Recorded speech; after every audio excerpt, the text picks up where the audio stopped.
ตั้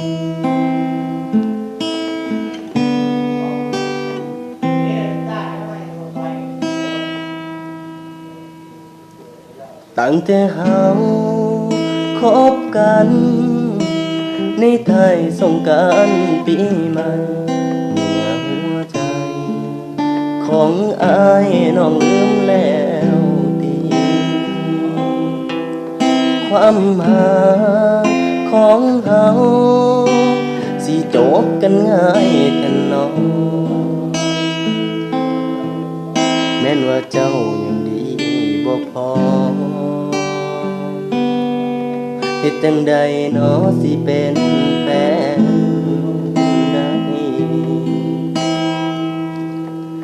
อาย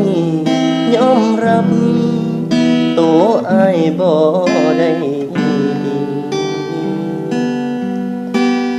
คันเจ้าสิไปอีหลีนับแต่นาทีที่เฮา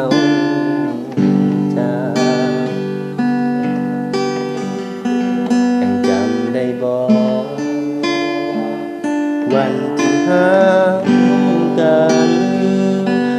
น้องทิมมันไปบ่เป็นสัญญา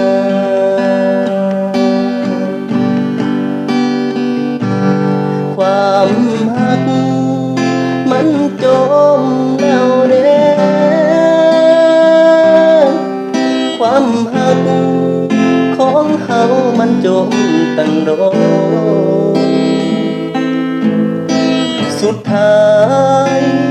น้องก็มีแฟนใหม่สุดท้ายน้องทิ้งอายไปเห็นใส่ใจอายตี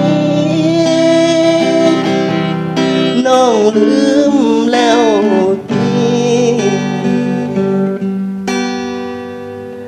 นับแต่นาทีที่เฮาเค